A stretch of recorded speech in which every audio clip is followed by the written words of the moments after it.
Assalomu alaykum barchaga. Jahon chempionati boshlandi, lekin bu safar futbol oddiy o'yin emas.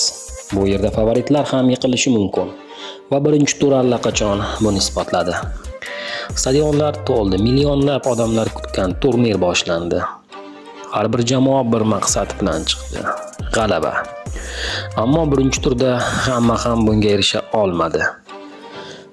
Fransiya kuch, tezlik va tajriba. Yakunda esa 3-1 Fransiya foydasiga.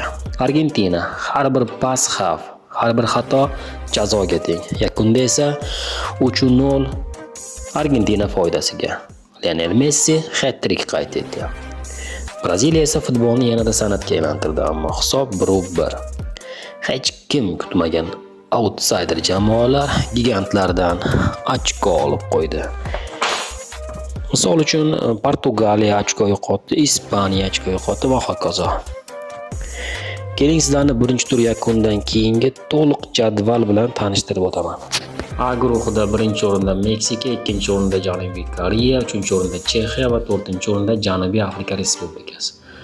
B guruhida Shveysariya birinchi o'rin, Kanada ikkinchi o'rin, Qatar uchinchi o'rin, Bosniya Gersegovina to'rtinchi o'rin, Shotlandiya birinchi o'rin, C guruhida Marokash ikkinchi o'rin, Braziliya uchinchi o'rin va Gaiti to'rtinchi o'rin. D guruhida AQSh birinchi o'rin, Avstraliya ikkinchi o'rin, Turkiya uchinchi o'rin, Paragvay to'rtinchi o'rin. E guruhida Germaniya birinchi o'rin, Cote d'Ivoire ikkinchi o'rin, Ekvador uchinchi o'rin, Curacao to'rtinchi o'rin.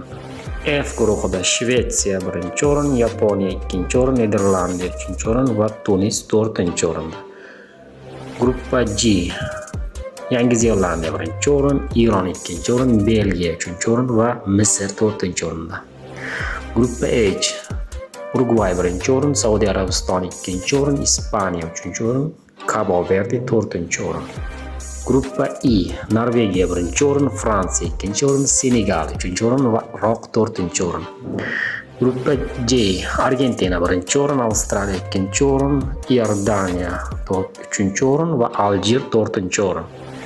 Gruppa K Kolumbiya birinchi o'rin, Kongo ikkinchi o'rin, Portugaliya uchinchi o'rin va baxtga qarshi hozircha O'zbekiston to'rtinchi o'rinni egallab turibdi.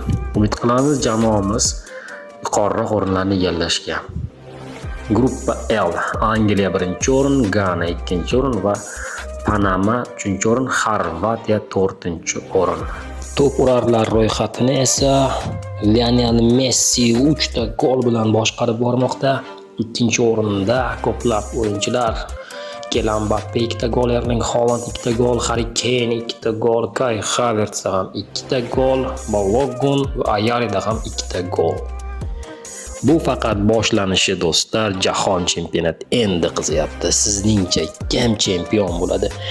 Do'stlar, fikrlaringizni izohlarda yozib qoldiring, kanalga obuna bo'ling va like bosishni ham esdan chiqarmang.